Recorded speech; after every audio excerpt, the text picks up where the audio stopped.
Hi குட்டீஸ், இன்றைக்கி நம்ம என்ன கதை பார்க்க போகிறோம் தெரியுமா? கழுதை திருடர். ஒரு ஊரில் ஒரு விவசாயி இருந்தார். அவருடைய விவசாய நிலத்தில் விளைஞ்ச பொருளை எல்லாம் சந்தைக்கு கொண்டு போக ஒரு கழுதை வாங்கலாம்னு முடிவு செஞ்சார். அதனால் சந்தைக்கு போயிட்டு ஒரு நல்ல கழுதையை விலை கொடுத்து வாங்கினார்.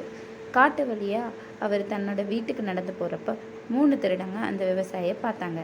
அவர்கிட்ட இருந்த அந்த கழுதை எப்படியாச்சும் திருடணும்னு முடிவு செஞ்சாங்க. ஆனால் அந்த நாட்டை ஆண்ட ராஜா ரொம்ப கண்டிப்பாக இருந்தார். திருடர்கள் எல்லோருக்கும் ரொம்ப பெரிய தண்டனையும் கொடுத்தாரு. அதை நினச்சி 3 திருடங்களும் பயந்தாங்க. இருந்தாலும் திட்டம் போட்டு அந்த விவசாயியை ஏமாற்ற நினச்சாங்க.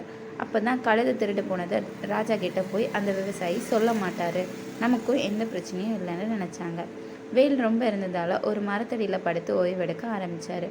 அப்போ ஒரு திருடன் அவர் கூடவே ஓய்வெடுக்கிற மாதிரி நடித்தான். அப்படியே விவசாயிக்கிட்ட கொஞ்சம் பேச்சும் கொடுத்தான். இந்த காட்டில் மிருகங்கள் மாதிரி உருமற ராட்சசன் இருக்கானாம், அவனை பார்த்தா எல்லாரும் ஓட்டிடுவாங்களாம்னு சொன்னான் அந்த திருடன். அதை கேட்ட விவசாயி அதை நம்பாமல் சிரிச்சிட்டு விட்டுட்டாரு. கொஞ்ச நேரத்தில் தூங்க ஆரம்பித்தார் அந்த விவசாயி. அப்போ இன்னொரு திருடன் அங்கே வந்து கழுதையை கட்டி இருந்த கயித்தை கழட்டி தன்னோட கழுத்தில் மாட்டிக்கிட்டான். இன்னொரு திருடன் அந்த கழுதையை வேற பக்கம் இழுத்துக்கிட்டு போயிட்டான். கொஞ்ச நேரத்துக்கு அப்புறம் தூக்கத்தில் இருந்த விவசாயி அந்த திருடனை பார்த்தாரு. கழுதைக்கு பதிலாக ஒரு மனுஷன் இருக்கானாம்னு சத்தம் போட ஆரம்பித்தார். உடனே பக்கத்தில் இருந்த திருடன், அடடா, இதுதான் அந்த மிருகங்கள் மாதிரி உருமாறுற ராட்சசன் போல இருக்கு, வாங்க ஓடிடலாம்னு சொல்லிட்டு ஓட ஆரம்பித்தான். விவசாயம் வேற பக்கம் ஓட ஆரம்பித்தார். விவசாயி போனதுக்கு அப்புறமா தங்களுடைய புத்திசாலித்தனத்தால் விவசாயியை ஏமாத்தின 3 திருடங்களும் அந்த கழுதையை சந்தையில் விற்று பாகம் பிரிச்சிட்டாங்க. இதுலேருந்து என்ன தெரியுது? யார் எதை சொன்னாலும் உடனே நம்பிடாதீங்க குட்டீஸ்.